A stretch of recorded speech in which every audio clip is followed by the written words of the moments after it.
नमस्कार, स्वागत है आपका। आप देखना शुरू कर चुके हैं योर स्टॉक्स। मैं हूं आपके साथ प्रशांत पांडे और नोएडा स्टूडियो से मेरे दो सहयोगी अभिषेक और पूजा हमारे साथ जुड़े हैं।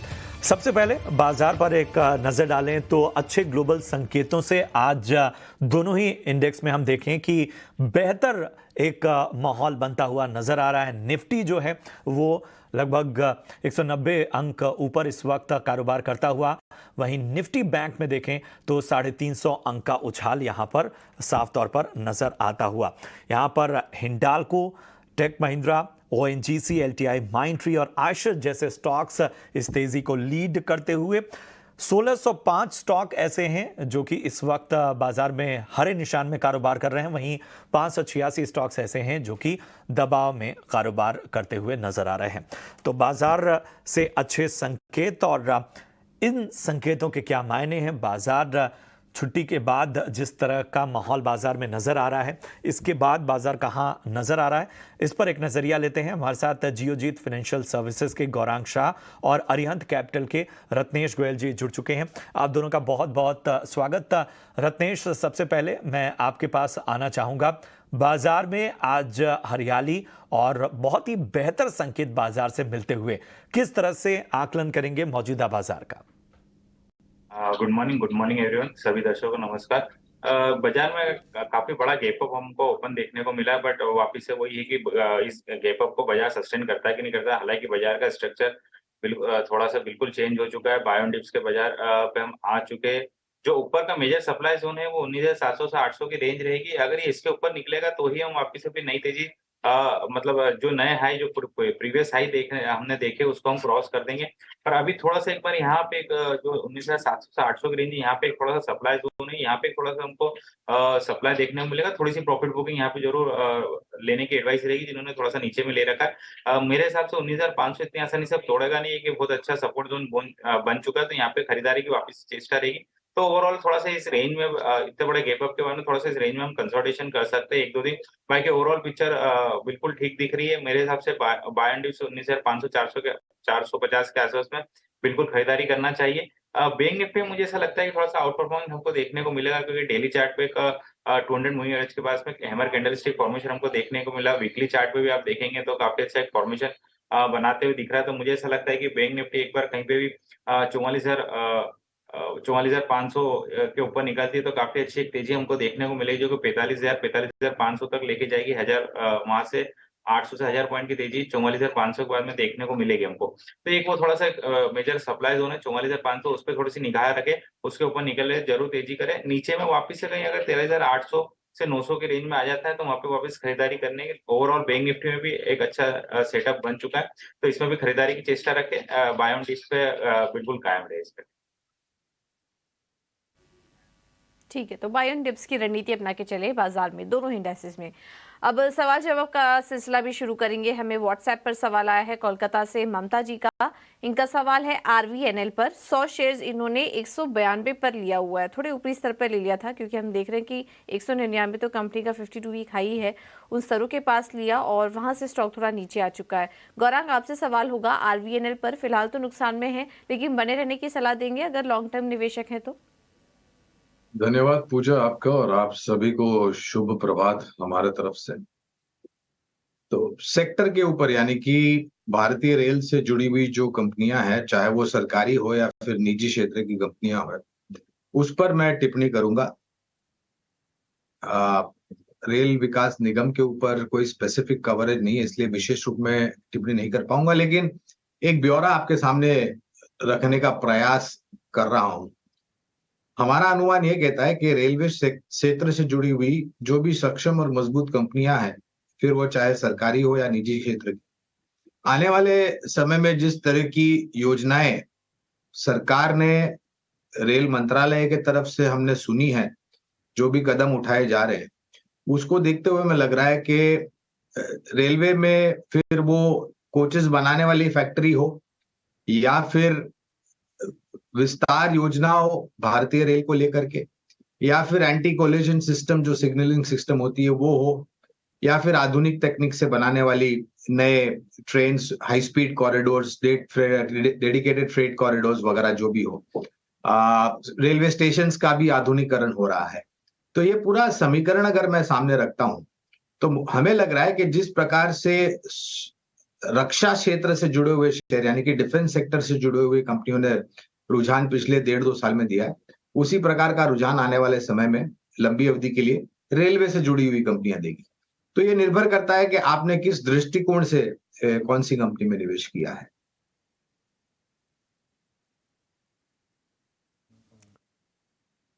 तो ये आरवीएनएल पर ये व्यू आगे बढ़ेंगे और अगले दर्शक को जोड़ेंगे। पुणे से गजानंद हमारे साथ हैं। गजानंद जी नमस्कार, पूछिए क्या जानना है आपको। नमस्ते सर, मैं ईटी नाउ का दर्शक हूँ और ये बहुत मेरा फेवरेट चैनल है। सभी दर्शकों को दिवाली की शुभकामनाएं। सर मेरे पास आईटीसी के जी सर, मेरे पास आईटीसी के 50 शेयर है 210 के इससे, और मैं चाहता हूँ कि ये 2-3 साल का नजरिया मेरा है, तो इसका क्या कैसा करूँ या फिर निकल जाओ।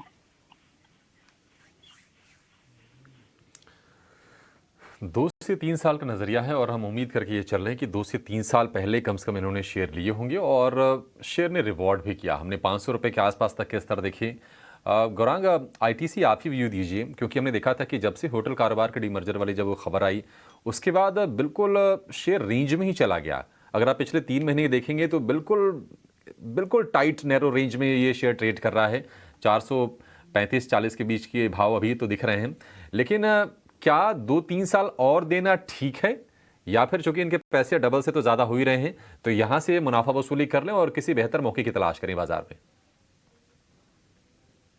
तो अभिषेक, गजानंद जी को भी हमारे तरफ से दिवाली और नव वर्ष की अनेक अनेक शुभकामनाएं। पहले तो अच्छे स्तर पर निवेश, हालांकि संख्या कम है, और इसी तरह के स्तर के आसपास जहां पर इनका निवेश है 210 के आसपास, हमने हमारे चैनल ईटी नाउ स्वदेश पर भी शायद राय दी होगी और बाकी अन्य प्लेटफॉर्म्स पर भी हमने ये जताया था कि ये एक बहुत लंबा कंसोलिडेशन का दौर के बाद आईटीसी का शेयर जब निकला 200-210 के पार, तो हमने 265-275 के स्तर देखे, फिर वहां पर कंसोलिडेट हुआ, वहां से निकला तो फिर 450-500 के स्तर देखे।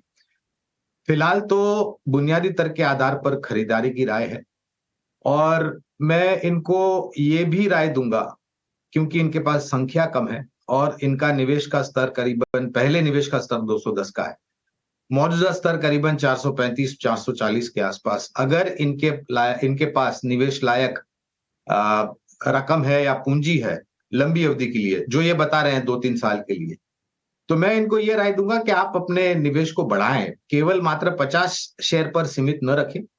हमारा अनुमान ये कहता है कि भारत एक खपत से चलने वाला देश था, है और रहेगा अभिषेक, और जिस प्रकार से खपत बढ़ रही है उसके आधार पर हमें लग रहा है कि इनके जो अलग अलग कारोबार है इसमें सकारात्मक आंकड़े आएंगे और ये सकारात्मक आंकड़े शुद्ध मुनाफा में अच्छी तरीके से वृद्धि करेंगे। तो पहले तो बने रहें, निवेश लायक पूंजी है लंबी अवधि के लिए तो धीरे धीरे करके और जोड़ते जाए और अपना निवेश बना करके रखें, क्योंकि इनका नजरिया 2 से 3 साल का है। पर बने रहने की आपको सलाह, बेहतर संकेत आईटीसी से मिलते हुए बढ़ते आगे। अगले कॉलर को जोड़ते हैं। नरेश अग्रवाल हैं पंजाब से। नरेश जी गुड मॉर्निंग। पंजाब में कहां से बात कर रहे हैं आप, पहले तो ये बताइए और उसके बाद अपना सवाल पूछिए। सर टीवीएस सप्लाई चैन जी 215 में सर, 100 शेयर सर। इसकी डिटेल बताना, इसकी आगे जाएगा। ठीक है। और दूसरा सैंड डीएलएम। सैंड डीएलएम कितने पे खरीदा आपने? 265। ठीक है, ठीक है।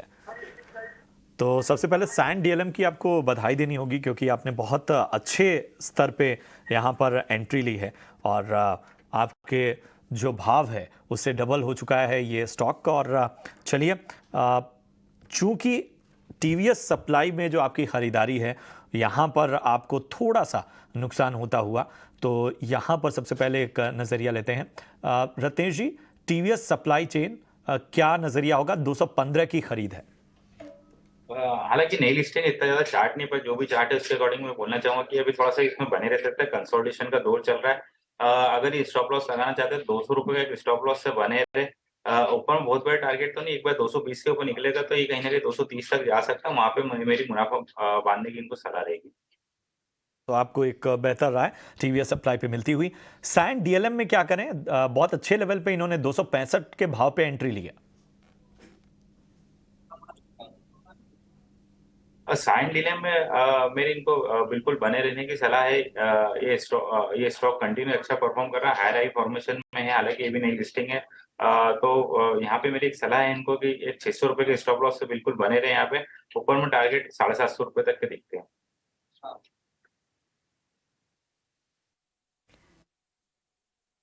पर अब अगला सवाल हमारे साथ अगले दर्शक उदयपुर से जुड़े हैं, देवेंद्र कोठारी जी। देवेंद्र जी नमस्कार, पूछिए आपका सवाल। हेलो जी देवेंद्र जी, आपको आवाज आ रही है, अपना सवाल पूछिए। सर मैंने 500 शेयर इंडिया सीमेंट के 205 रुपए में खरीदे। हेलो, ठीक है जी जी, तो ये आपने शॉर्ट टर्म के लिए लिया है क्या? जी ठीक है, तो रत्नेश जी आप ही सलाह दीजिए फिर। इंडिया सीमेंट शॉर्ट टर्म के लिए लिया था 205 पे और मुनाफा तो हो रहा है। अभी ये स्टॉक 214 पे आ चुका है। शॉर्ट टर्म ट्रेडर्स हैं, स्टॉप लॉस इन्हें थोड़ा रिवाइज कर लेना चाहिए या फिर अभी भी इन लेवल्स पर बने रहें?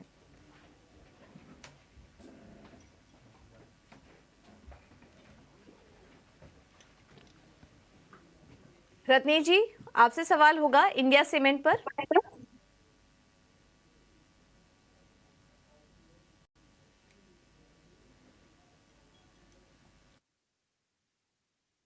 भी बात नहीं हो पा रही है, फिर गौरव आप सलाह दीजिए। वैसे तो ये शॉर्ट टर्म निवेशक हैं, लेकिन इंडिया सीमेंट अभी इन स्तरों पर आपको कैसा लग रहा है, और तेजी के लिए रुकना चाहिए? देखिए पूजा, शेयर बाजार में अगर आप निवेश करते हैं तो जोखिम झेलने की क्षमता ऊपर की तरफ होनी चाहिए, और अगर आप कारोबार करते हैं, ट्रेडिंग करते हैं छोटी अवधि के लिए, तो आपकी जोखिम झेलने की क्षमता उससे भी 100 गुना ऊपर होनी चाहिए। क्योंकि और आपको अनुशासन रखना चाहिए। नुकसान हो रहा है करके आप अनुशासन का उल्लंघन करते हैं तो शायद आपका नुकसान बढ़ सकता है। तो इनका छोटी अवधि के लिए जो प्रश्न है उस पर मैं तो सक्षम नहीं हूं, क्योंकि मैं बुनियादी तर्क के आधार पर मापदंड करता हूं कंपनियों का, और उसी तर्क के आधार पर अगर लंबी अवधि का निवेश है इंडिया सीमेंट में तो ये बने रह सकते हैं। लंबी अवधि का तात्पर्य या मतलब होता है कम से कम साल, 1.5 साल या उससे ज्यादा। 3-6 महीने या फिर 1 हफ्ता लंबी अवधि नहीं होता है, ये बहुत ही छोटी या समय की कारोबार होता है ये। हमारा अनुमान ये भी कहता है पूजा कि सीमेंट की खपत जो है वो धीरे धीरे करके बढ़ेगी। हालांकि 5 राज्य के चुनाव और उनके नतीजे दिसंबर के पहले हफ्ते में, और अगले साल एक बहुत बड़ा चुनाव, तो सरकार के तरफ से जो खर्च होता है ढांचा खड़ा करने के लिए, निर्माण कार्य के लिए, वो धीमी गति पर जा सकता है जैसे जैसे कोड ऑफ कंडक्ट लागू होगा। लेकिन उसके पश्चात जो योजनाएं हैं और जिस प्रकार से हमारी विकास दर को आगे बढ़ाना है, उसके लिए जरूरी होगा कि मौजूदा ढांचा और नया ढांचा हम खड़ा करें और आधुनिक बनाएं उनको। तो लंबी अवधि का नजरिया तो बने रहे, अन्यथा छोटी या मध्यम अवधि में मैं सक्षम नहीं हूं टिप्पणी करने की। आगे विनय भारद्वाज हमारे अगले दर्शक, जिन्होंने इंस्टाग्राम के जरिए हम तक अपना सवाल पहुंचाया है। इनके पास सुबेक्स के 600 शेयर हैं। 42 रुपए के भाव पे इन्होंने 42 रुपए के ऊपर के भाव पे इन्होंने यहाँ पर खरीदारी की है। इनके भाव से नीचे फिलहाल ये स्टॉक का। रत्नेश जी क्या करना चाहिए, सुबेक्स में क्या नजरिया बन रहा है? सुबेक्स में कंटिन्यू लो फॉर्मेशन देखने को मिल रहा है और थोड़ा सा अंडर परफॉर्म कर रहा है बाजार के साथ में। इनकी खरीदी थोड़ी सी ऊंचे लेवल की, तो मेरे हिसाब से तो एक यहाँ से एक स्टॉप लॉस लगा 30 रुपए का, उसके नीचे निकल जाए। अभी बहुत ज्यादा उम्मीद नहीं है यहाँ पे तेजी की, तो एक 30 रुपए के स्टॉप लॉस से बस बने रहे, उसके नीचे अगर जाता है तो निकल जाए। तो ये है सलाह सुबेक्स पर। अब आगे बढ़ते हैं और रुक करते हैं हमारे अगले सेगमेंट का, ऑप्शन के चैंपियंस।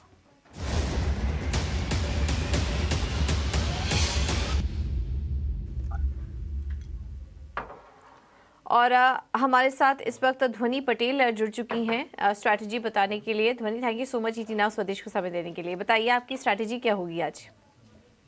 Good morning. आज की हमारी जो यहाँ पे ऑप्शन की रणनीति रहेगी वो ग्रैन्यूल्स पे रहेगी। ग्रैन्यूल्स के चार्ट स्ट्रक्चर में हमने एक बुलिश मूव देखा था। इसके बाद पिछली 5 सेशन से हम देख रहे हैं कि 370 का प्राइस जो है वो यहाँ पे एक रेजिस्टेंस की तरह काम कर रहा है। तो प्रॉफिट बुकिंग यहाँ पे हो सकती है। पुट ऑप्शन के जरिए इसको ट्रेड करेंगे। 370 का पुट ऑप्शन आपको खरीदना है। करंट मार्केट प्राइस इसका बढ़ चुका है, अभी 9.5 रुपए चल रहा है, तो आप 9.5 रुपए से करंट लेवल से बाय कर सकते हैं। टारगेट को यहाँ पे रिवाइज करके हम 15 का कर देंगे और स्टॉप लॉस जो है वो यहाँ पे रिवाइज करके 7.5 का रहेगा। आपका लॉस साइज 2000 है, तो मैक्स गेन और मैक्स लॉस है वो 1:2 के रिस्क रिवॉर्ड के हिसाब से 10,000 का आपका मैक्स गेन हो सकता है और मैक्स लॉस आपका 5,000 तक का हो सकता है। ठीक है, तो ग्रैन्युल्स में है सलाह 370 का कॉल खरीदने की सलाह आपको दी जा रही है, जिसमें कि अधिकतम मुनाफा 10,000 का हो सकता है और उसका आधा नुकसान यहाँ पर एक्सपेक्टेड है करीब 5,000 का। एक रिस्क डिस्क्लोजर भी आपके लिए यहाँ पर चला देते हैं। ऑप्शन में आपको संभल के ट्रेड करने की राय, क्योंकि ज़्यादातर लोगों को ऑप्शन में नुकसान ही होता है, तो संभल के ट्रेड करने की सलाह यहाँ पर आपको दी जा रही है। चलिए बाकी बढ़ते हैं और अगले दर्शक को शामिल करेंगे। हमारे पास ट्विटर पर सवाल आया है मुंबई से रोशन जी का। इनका सवाल है मिर्जा इंटरनेशनल पर 1000 शेयर्स इन्होंने 46 रुपए के भाव पर लिया हुआ है। मौजूदा भाव अगर हम देखें स्टॉक का तो इस वक्त यहाँ पर करीब इन्हीं के स्तर के आसपास ही वैसे कारोबार कर रहा है, तो हाल फिलहाल की खरीद लग रही है। तो रतीश जी आप ही सलाह दीजिए, 4650 पर इन्होंने लिया हुआ था, क्या करें? बने रहने की सलाह देंगे, तेजी के लिए रुके रहें या फिर निकल जाए स्टॉक से? हालांकि पूरी ये वाली अगर हम देखें तो शूज इंडस्ट्री वगैरह काफी अच्छा अभी रिसेंट में परफॉर्म करा था। हालांकि इसने पहले ही एक तेजी हमको ऑलरेडी देखने को मिल गई थी, उसके बाद में इस पर करेक्शन देखने को मिला है। अभी तो ऐसा लग रहा है कंसोलिडेशन में जा चुका है, एक अपने महत्वपूर्ण सपोर्ट लेवल पे आसपास में आ चुका, तो बिल्कुल मेरे हिसाब से बने रह सकते हैं क्योंकि इनकी खरीदी के आसपास में ही चल रहा है। तो मेरी तरफ से एक स्टॉप लॉस यहाँ पे लगाने की सलाह रहेगी 39 रुपीज की, वो स्टॉप लॉस से बने रहे। ऊपर में कहीं पे भी एक बार 53-54 रुपए के ऊपर निकलेगा तो एक वापस से हमको नई तेजी इसमें चालू होती हुई दिखेगी जो 65 रुपए तक लेके जाएगी। तो अभी एक स्टॉप लॉस से बिल्कुल बने रहे। आंकड़े आर्थिक अच्छे आए हैं अमेरिका से और चीन से, उसका असर हम देखने की आज मेटल स्टॉक्स पर पड़ रहा है। अमेरिका से जो आंकड़े अच्छे आए हैं उसका असर पड़ रहा है आईटी स्टॉक्स पर, वहां पर आज रौनक है। लेकिन फटाफट आपके सवालों को शामिल करेंगे कुछ और। नोएडा से अश्विन सक्सेना हमारे साथ हैं फोन लाइन पर। अश्विन जी नमस्कार, पूछिए क्या जानना है आपको? सर नमस्कार सर, मैंने 2000 शेयर लिए थे टीटागढ़ वैगन के 290 के रेट पे, तो अब पोजीशन ये है कि क्या बात है, तो सर अब क्या करना है? होल्ड करना है इनको या इनकैश करना है या पार्टली इनकैश करना है? ये सजेशन मुझे आपसे चाहिए सर। पहले तो आपको अश्विन जी बहुत बधाई क्योंकि आपने बढ़िया क्वांटिटी में एक बढ़िया शेयर लिया और क्या कमाल के रिटर्न्स आपको मिल रहे हैं। मतलब 3 गुने आपके पैसे तो हो ही गए हैं, तो तनाव तो है नहीं आपको, इस बात की टेंशन नहीं है कि पैसे कितने बनेंगे नहीं बनेंगे, ये एक दूसरा सवाल हो गया।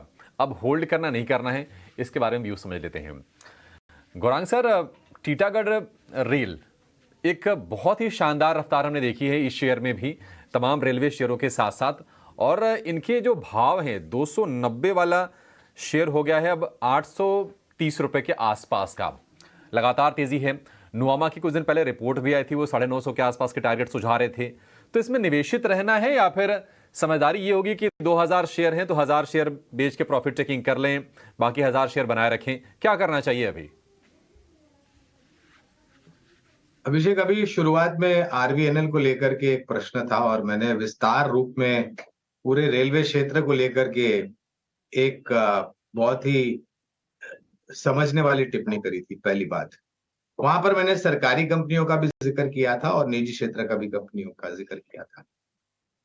सक्सेना जी ने बहुत ही सुलझे हुए तरीके से सक्षम मात्रा में एक अच्छी कंपनी में निवेश किया और उसके फलस्वरूप इनको इतना शानदार मुनाफा हो रहा है।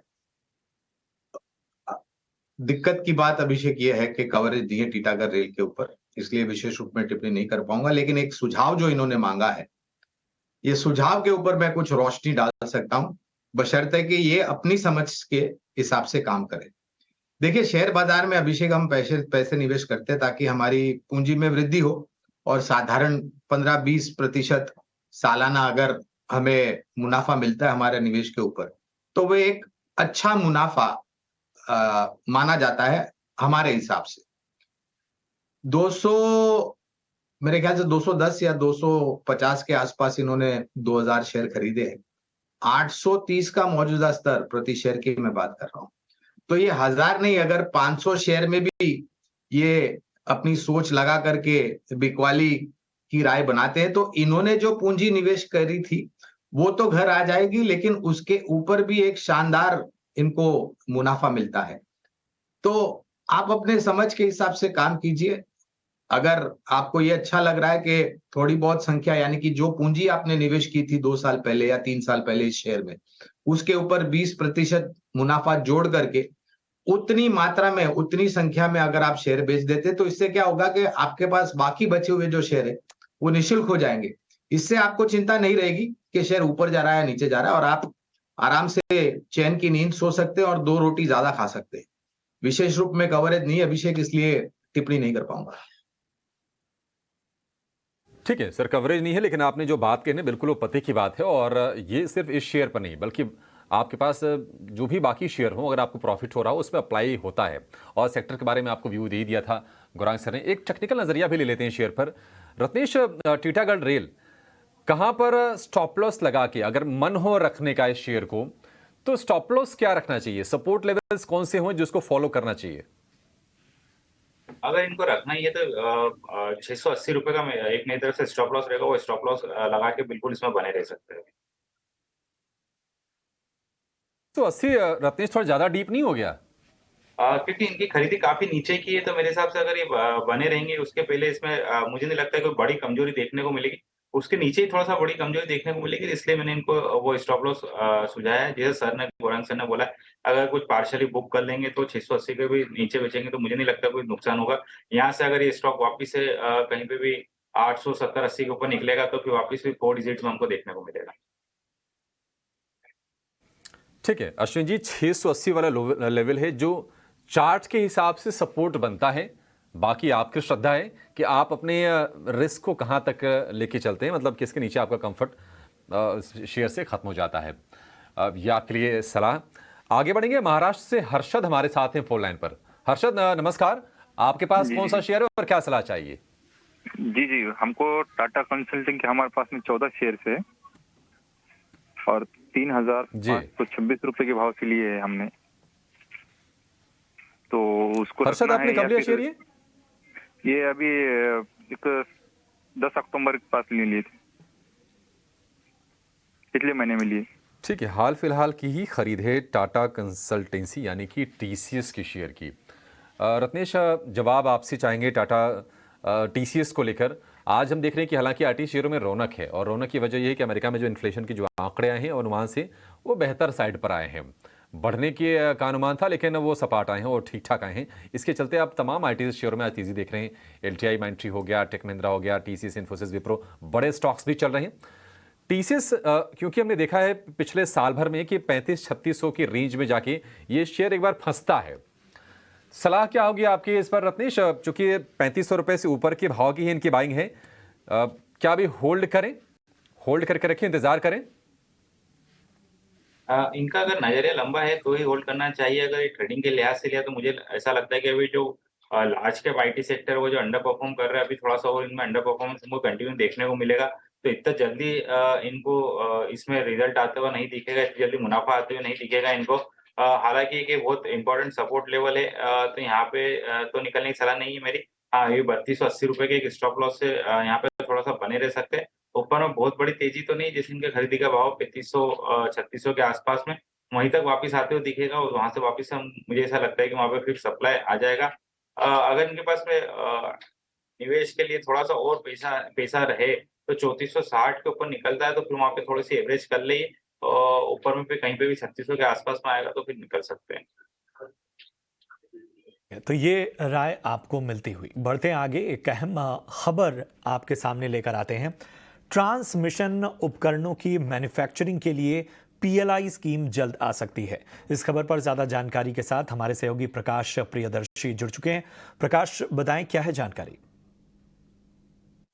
देखिए, ट्रांसमिशन और डिस्ट्रीब्यूशन सेक्टर में जिन इक्विपमेंट्स का इस्तेमाल होता है उसकी मैन्युफैक्चरिंग देश के अंदर ही हो इस बात को ध्यान में रखते हुए सरकार एक इंसेंटिव प्लान पर काम कर रही है और इसकी घोषणा जल्द की जा सकती है। सूत्र हमें बता रहे हैं कि नीति आयोग जो है एक नए PLI स्कीम की रूपरेखा पर काम कर रहा है, जिसके हिसाब से कंपनीज अगर ट्रांसमिशन और डिस्ट्रीब्यूशन सेक्टर में जिन इक्विपमेंट्स का इस्तेमाल होता है उसकी मैन्युफैक्चरिंग देश के अंदर ही करती हैं तो उन्हें PLI स्कीम का फायदा मिलेगा।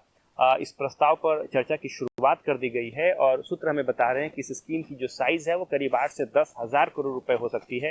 कंपनियों को शुरुआती 6 साल तक इंसेंटिव का बेनिफिट मिल सकता है अगर देश के अंदर ही वो मैन्युफैक्चरिंग करते हैं और मैन्युफैक्चरिंग साइज के हिसाब से उनको इसका फायदा मिलेगा। इसके पीछे का मकसद ये है कि जो ट्रांसमिशन डिस्ट्रीब्यूशन सेक्टर में जिन इक्विपमेंट्स का इस्तेमाल हो रहा है ज़्यादातर उसकी ज़रूरतों को पूरा करने के लिए इंपोर्ट के ऊपर इस वक्त निर्भरता है, लिहाजा देश के अंदर ही इसकी मैन्युफैक्चरिंग हो, इंपोर्ट पर से निर्भरता कम हो, इस बात को ध्यान में रखते हुए एक PLI स्कीम पर चर्चा जो है वो चल रही है। और सिक्योरिटी पॉइंट ऑफ व्यू से भी देखें, अगर ग्रिड के सिक्योरिटी के पॉइंट ऑफ व्यू से देखें तो ये काफ़ी इंपॉर्टेंट PLI स्कीम साबित हो सकती है। इसके अलावा अगर आप देखें तो इस वक्त अगर इंपोर्ट साइज पर नज़र डालें तो करीब करीब 29 हज़ार करोड़ रुपए के आसपास के जो ट्रांसमिशन इक्विपमेंट्स हैं उसका इंपोर्ट देश के अंदर किया जा रहा है इंडस्ट्री की तरफ से डोमेस्टिक डिमांड को मीट करने के लिए। लिहाजा स्कोप काफ़ी ज़्यादा है, कंपनियों को आने वाले दिनों में अच्छी अपॉर्चुनिटीज़ भी मिल सकती हैं और नीति आयोग ने इस पर चर्चा की शुरुआत कर दी है। एक बार जब टर्म्स एंड कंडीशंस को अंतिम रूप दे दिया जाएगा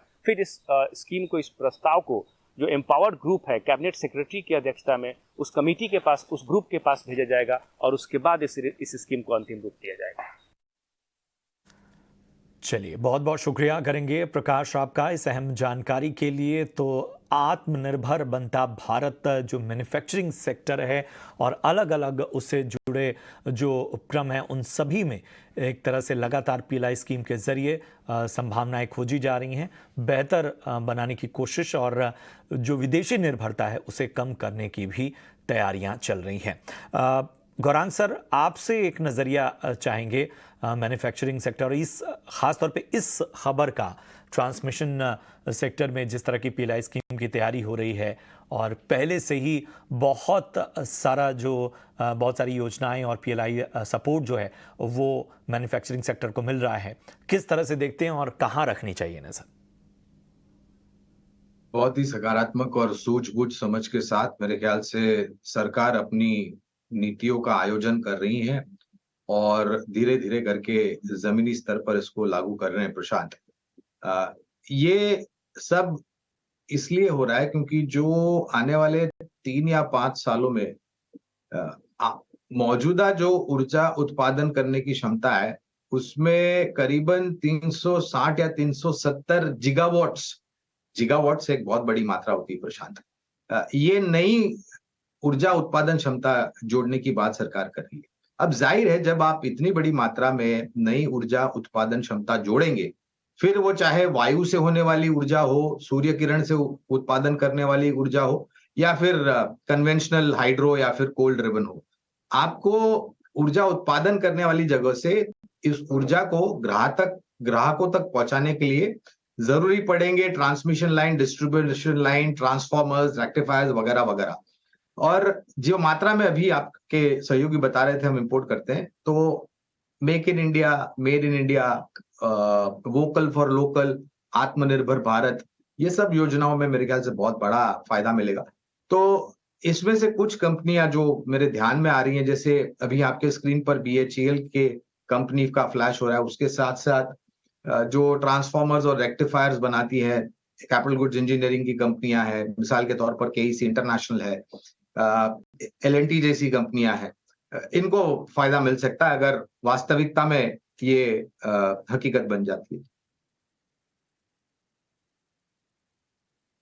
ठीक है, तो ट्रांसमिशन उपकरणों के लिए जल्द ही PLI संभव और इसके चलते आप उससे जुड़ी जो कंपनी है वहाँ पर भी नज़र रख सकते हैं। कैपिटल गुड्स इंफ्रास्पेस की कंपनियों पर नज़र रखें। अगला सवाल हमें आया है व्हाट्सएप पर महाराष्ट्र से रमेश जी का और इनका सवाल भी कैपिटल गुड्स से जुड़ी, कंस्ट्रक्शन स्पेस से जुड़ी कंपनी पर है। IRB इंफ्रा इन्होंने लिया हुआ है, 278 शेयर्स हैं और इनकी जो खरीदारी है वो हाल फिलहाल की लग रही है। 35 रुपये के आसपास इन्होंने एंट्री की हुई है, स्टॉक भी वहीं कारोबार कर रहा है। रत्नेश जी, आप सलाह दीजिए, IRB इंफ्रा में क्या करें? IRB इनका में देखेंगे तो काफी लंबा कंसोलिडेशन इसमें चल रहा है, कंटिन्यू हायरिंग फॉर्मेशन भी बना रहा है, उसके बाद कंसोलिडेशन चल रहा है। मुझे ऐसा लगता है कि किसी की कमजोरी नहीं है, अगर ये थोड़ा सा रुक सकते हैं तो यहाँ पे 31 रुपीज का स्टॉप लॉस, 31 रुपए का स्टॉप लॉस लगाने की सलाह दूंगा मैं। ऊपर में टारगेट जो बनते हैं वो अभी नियर टर्म में 48 से 50 रुपए के बन सकते हैं।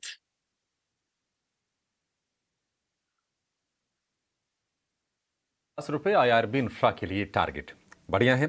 आगे बढ़ेंगे, देहरादून चलेंगे और वहां से हमारे अगले दर्शक जुड़ रहे हैं, अतुल गुप्ता। अतुल जी नमस्कार, कौन सा शेयर आपके पास है और क्या सलाह चाहिए आपको?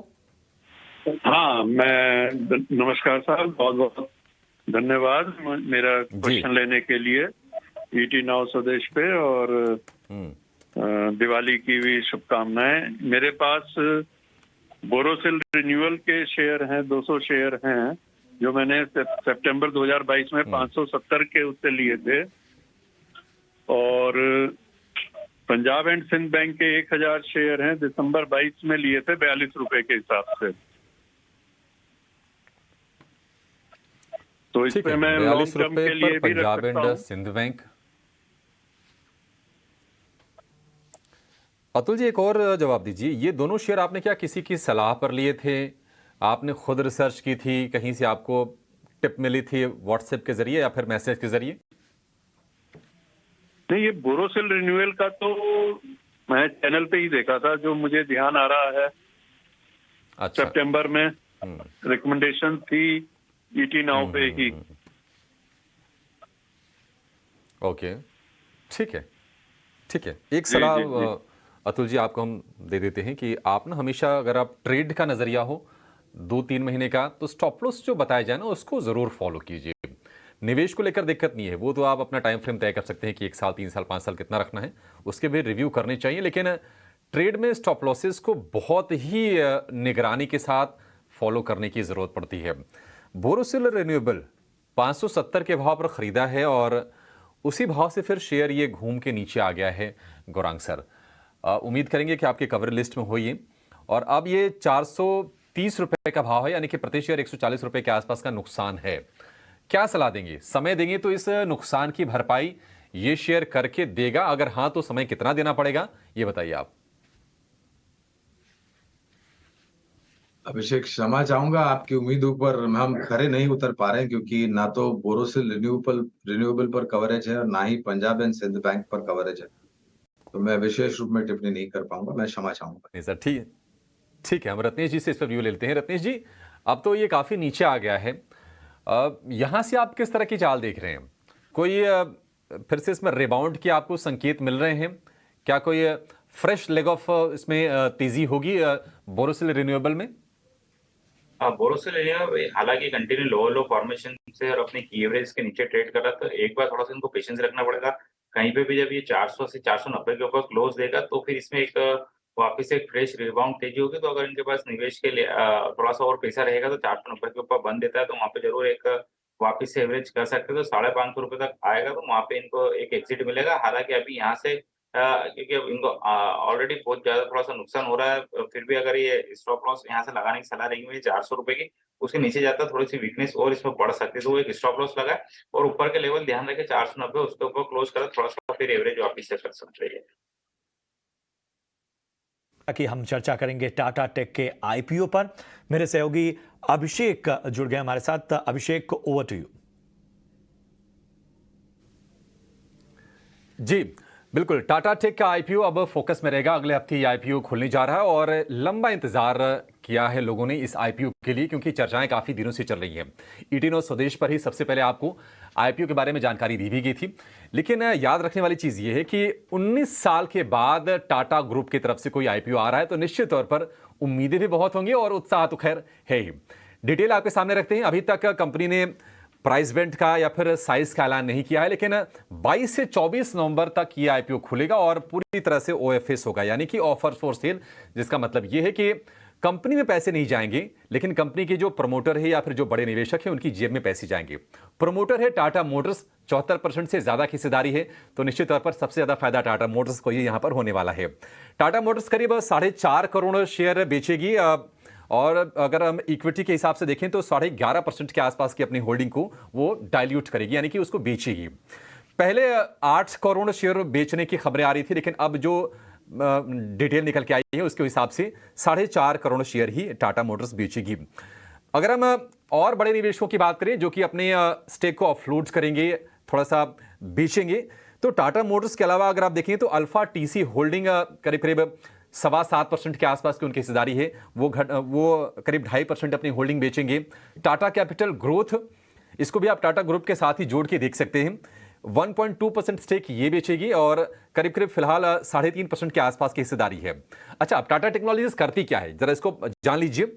ग्लोबल इंजीनियरिंग सर्विसेज कंपनी है ये, और करीब करीब 9,1500 कर्मचारी कंपनी में काम करते हैं। प्रोडक्ट डेवलपमेंट और डिजिटल सॉल्यूशन की सेवाएं देती है, और मेजॉरिटी ऑफ इनकी जो रेवेन्यू हो टाटा ग्रुप की कंपनी से ही आती है। जेएलआर या फिर टाटा मोटर्स इनके बड़े क्लाइंट, यानी कि आप कह सकते हैं कि उनके लिए ही ये ज्यादातर अपना काम करती है। लेकिन अगर आप टॉप 5 अगर क्लाइंट्स को देखेंगे तो टॉप 5 क्लाइंट से इनकी ज्यादातर आय आती है, और लॉन्ग टर्म के इनके अग्रीमेंट्स होते हैं, 3 से 5 साल वाले करार होते हैं।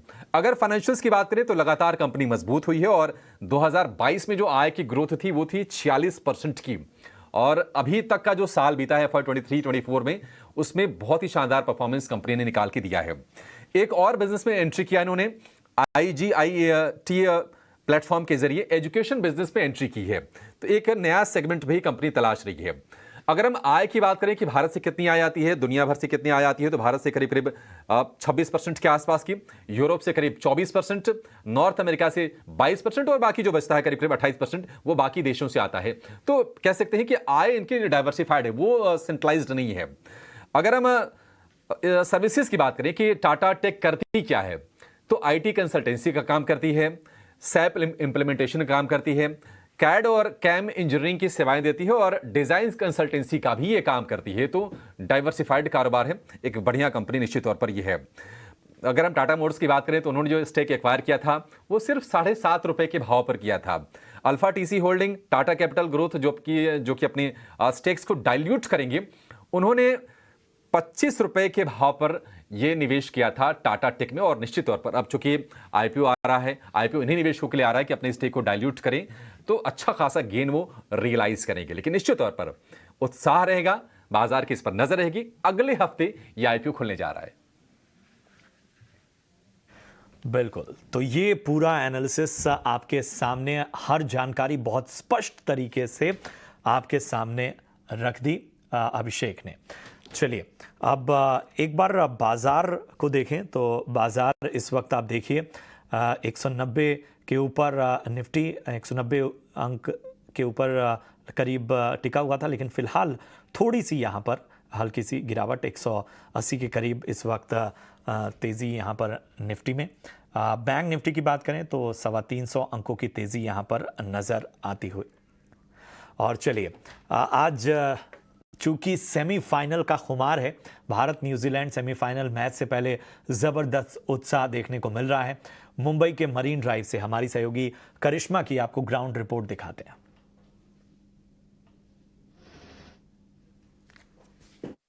भारत का आज बड़ा मुकाबला सेमीफाइनल न्यूजीलैंड के खिलाफ, और हम इस वक्त हैं वानखेड़े मरीन ड्राइव।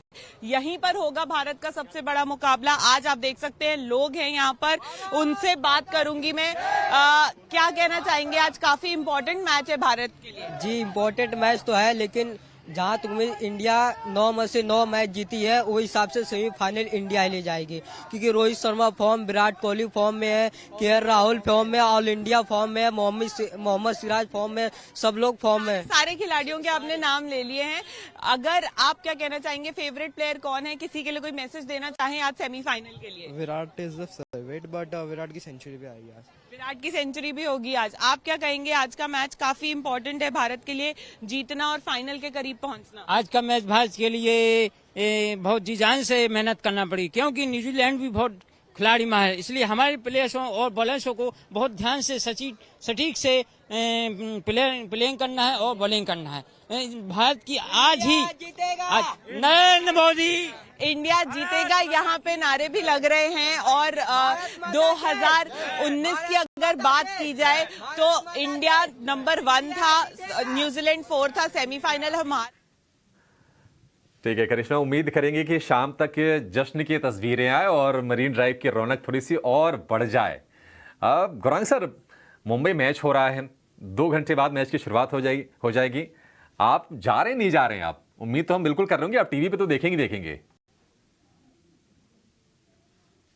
अभिषेक, मेरा मन चाहता है मैं आपको मेरा बॉस बना लूं ताकि आप मुझे छुट्टी दे दें मैच देखने के लिए, लेकिन ऐसा हो नहीं पाएगा क्योंकि बाजार 3:30 तक रहेगा और हालांकि 2 बजे मैच शुरू होगा, तो मेरा अनुमान कहता है कि शायद शेयर बाजार में गतिविधि थोड़ी धीमी पड़ जाएगी। लेन देन का जो खरीद फरोख्त है वो धीमी पड़ सकती है, लेकिन सब लोग टीवी के सामने बैठ करके शायद ये मैच का आनंद लेना चाहेंगे।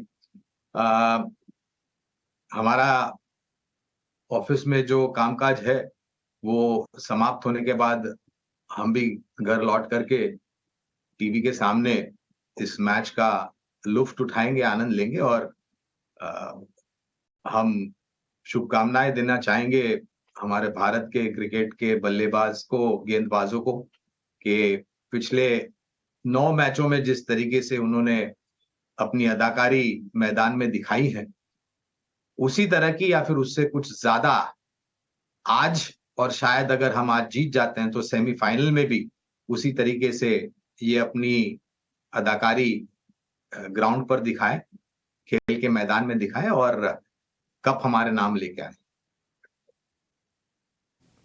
बिल्कुल उम्मीद हम करेंगे कि फाइनल में जरूर पहुंची टीम इंडिया और कप भी लिफ्ट करी। अहमदाबाद में मैच होगा, लेकिन निश्चित तौर पर हम चीयर कर रहे हैं सर, बैठ के अपने स्टूडियो में, आप अपने दफ्तर से कीजिए। और जो ट्रेडर्स के आप कह रहे हैं थोड़ी सी एक्टिविटी कम पड़ेगी, कम भले पड़ जाए, लेकिन उन्होंने क्या ना कि पहले हाफ में पूरा का पूरा काम कर लिया है। 200 अंक निफ्टी है और ये संकेत यही है कि फटाफट लोग अपनी चीज़ें यहाँ पे अब समेट के पोजीशन बढ़िया लेके और ग्राउंड का रुख करेंगे, और जो ग्राउंड नहीं जा रहे हैं वो अपना टीवी सेट ऑन करेंगे। खैर, इसके साथ ही ये शो को यहाँ पर समाप्त करेंगे। गौरांग सर और रत्नेश जी, आप दोनों का बहुत शुक्रिया समय देने के लिए और बाजार के साथ साथ तमाम स्टॉक्स पर भी अपना व्यू शेयर करने के लिए। फिलहाल प्रशांत को, पूजा कर मुझे दीजिए इजाजत।